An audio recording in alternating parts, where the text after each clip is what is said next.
Ever since Captain Ibrahim Traoré took leadership of Burkina Faso, he's been walking a tightrope, trying to steady a nation riddled with threats not only from outside its borders, but from deep within.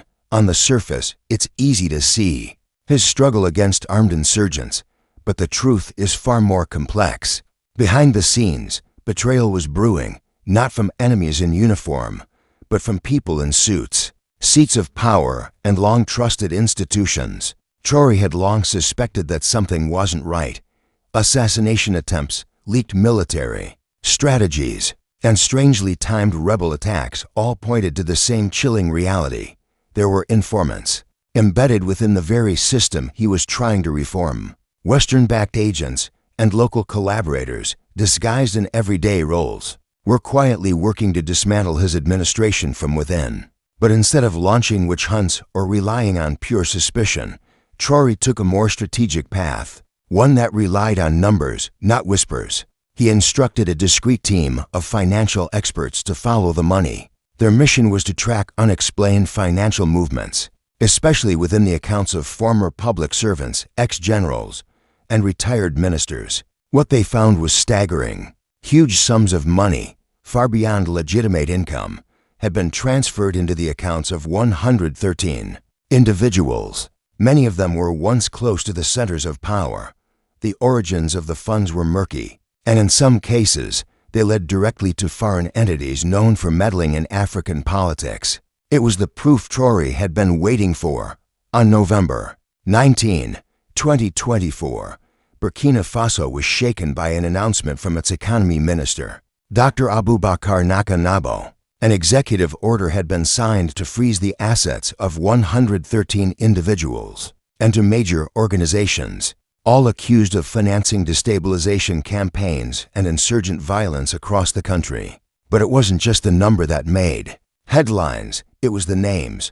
Among those named was Lieutenant Colonel Paul Henry Sandaogo Damiba, the man Traoré had deposed in 2022 and who had since taken refuge in Togo. Authorities now allege that even in exile, Damiba continued to orchestrate plots against the state, sharing sensitive intel with insurgents and foreign intelligence services, all aimed at toppling the current leadership. And Damiba wasn't alone. Also named was General Giblas, a former foreign minister once respected for his diplomatic influence. Today, he stands accused of aiding a network that sought to erode national stability.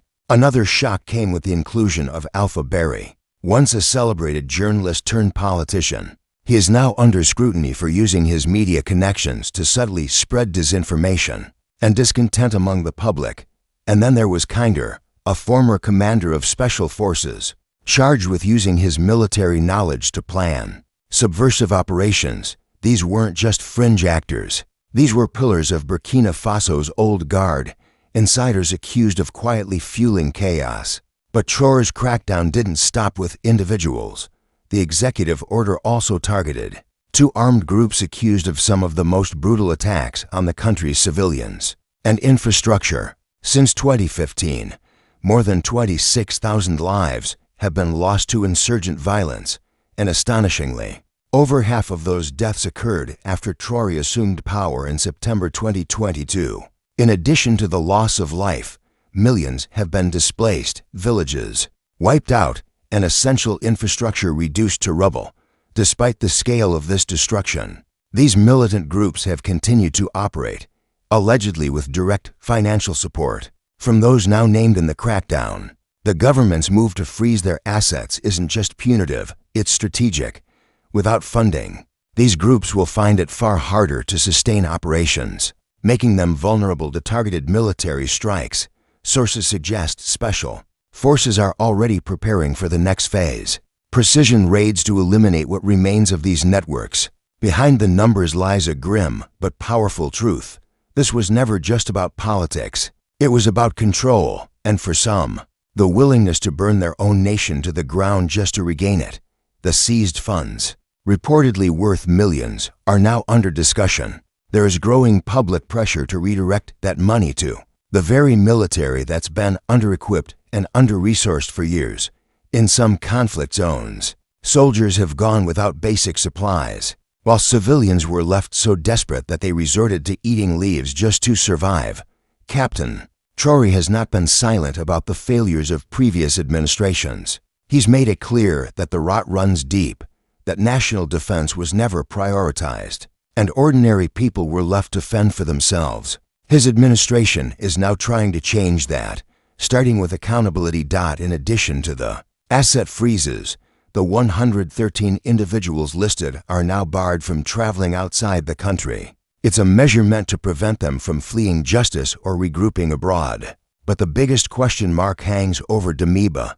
Will Togo hand him over? Or will he remain out of reach, shielded by influence in regional politics? Burkina Faso's leaders are now negotiating his extradition. But history has shown how hard it can be to bring powerful figures to justice, especially when international interests are involved. Yet this isn't just a story of internal betrayal. According to the National Security Minister, Mahamadou Sana, the conspiracy reached beyond Burkina Faso's borders. Intelligence points to coordination with foreign operatives working out of Ghana, Nigeria, and Côte d'Ivoire. Their alleged objective was to destabilize the country from the inside, financially, militarily, and psychologically. The most chilling part of the scheme? It wasn't just political, it was tactical and deadly. Reports suggest that rebel groups were enlisted to carry out targeted attacks on military bases, key government sites, even the presidential palace. In one leaked plan, attacks were mapped out on the Mangodara military facility, Radugu Airport, and a sensitive drone base. The idea was simple but devastating: shock the public, shatter confidence, and create the perfect storm for regime change. There was also a media playbook, an entire strategy designed to turn public opinion against Traore by fanning the flames of fear and highlighting rebel attacks as proof of weak leadership.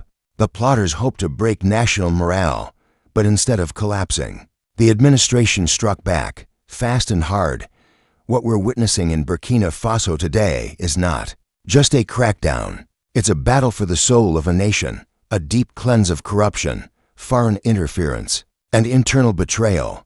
Traore knows that this moment is bigger than him. It's about protecting a vision of sovereignty and dignity for his people, a vision that's been threatened time and time again. Whether he succeeds or not will depend not just on his next moves, but on whether the people of Burkina Faso are willing to stand with him as he faces down the most powerful enemies of all, the ones who hide in plain sight.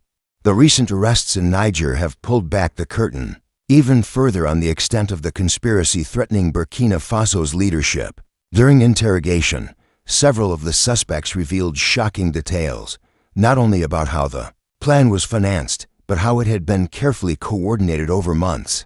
This wasn't some desperate, last-minute coup attempt. It was a long-brewing, calculated operation with one clear goal: to bring down Captain Ibrahim Traore's government. In response, the Burkinabe administration has launched a sweeping counteroffensive aimed at uprooting whatever remains of the plot. Authorities have gone as far as urging the families of the conspirators to come forward with information and have warned all citizens to stay alert.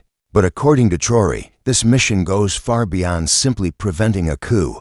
It's part of a much broader struggle, one to restore national stability, stamp out deep-rooted corruption, and make sure that everyone involved in the betrayal is brought to justice. If you've made it this far into the video, chances are you're as invested in this story as we are. Go ahead and tap the like button. It really helps. Already done? Great, let's keep going. For months, there were whispers about foreign interference in Burkina Faso's security situation. Many dismissed them as just conspiracy theories. But now, a much more alarming picture is emerging, one that points to an organized attempt to destabilize the country from both inside and out. Both Mali and Burkina Faso have openly accused France of backing insurgent forces in the region. But new evidence suggests this wasn't just about sowing unrest. According to fresh intelligence, the real objective was to replace Captain Traore with a more foreign-friendly figure, someone like Paul-Henri Sandaogo Damiba, the former military leader Traore ousted in 2022. Here's how it was supposed to work. Insurgent groups would be heavily funded and emboldened to increase their attacks. The escalating violence would then be used to portray Traore as incapable of handling the crisis. As the country spiraled into fear and disorder, Damiba would suddenly re-emerge, painted as the savior who could restore peace. And just like that, with the help of the same forces that caused the chaos, he'd be back in power. But Traore saw through it. He knew that if this scheme succeeded, Burkina Faso would remain stuck in a cycle where outside powers dictate leadership, and the people are left to suffer the consequences of decisions they never consented to. So, Traore made two things his top priority.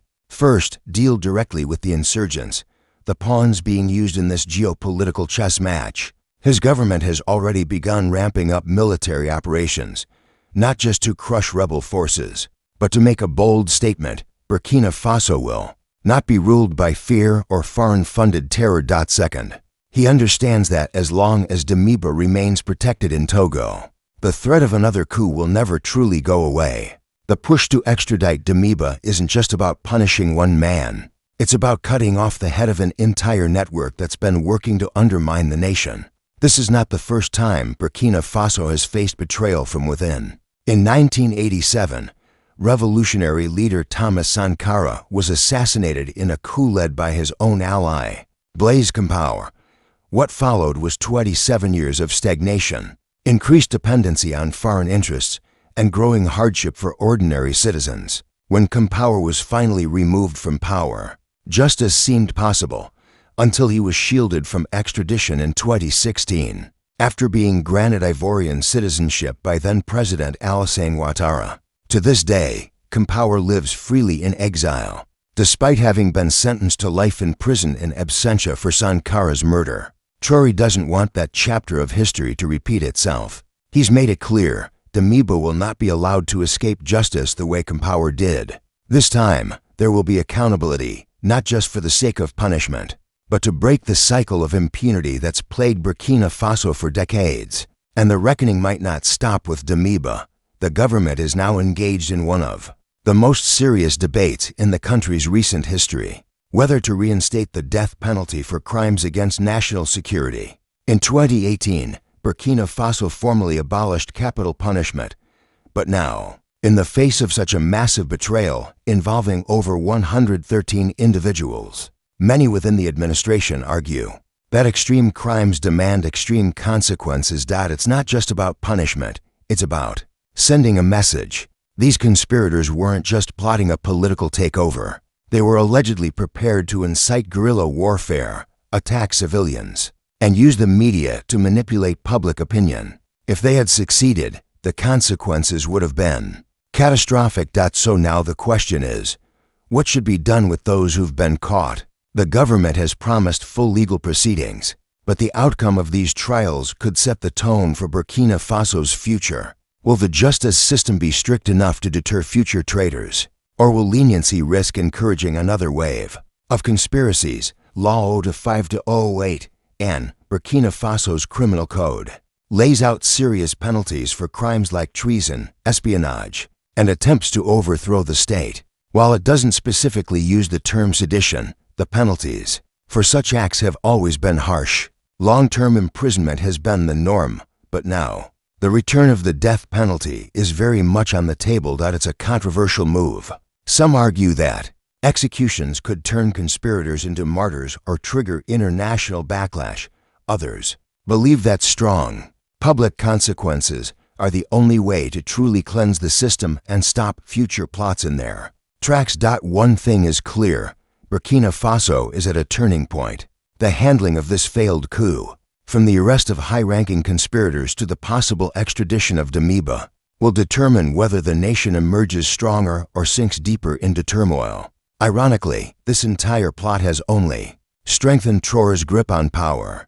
The very people who tried to oust him have instead exposed themselves as enemies of the state. Many of them, once protected by power and status, are now scrambling for cover. Their reputations, and possibly their futures, are ruined. As for Damiba, the stakes couldn't be higher. Once a man who ruled through military might, he's now accused of masterminding a plan to eliminate the very leader who replaced him. His legacy is no longer about leadership, it's about betrayal. But the story isn't over yet. Will Togo protect him, or will they hand him over to face justice? Burkina Faso's success or failure in securing his extradition will echo far beyond its borders. It will be a statement to all of Africa that no leader, no matter how powerful, is beyond the reach of justice. And finally, to you, what do you think? Should Traore go all the way and bring back the death penalty for such crimes? Or should Burkina Faso focus on long-term justice through life sentences? Let us know your thoughts in the comments below. Don't forget to subscribe for more deep dives like this.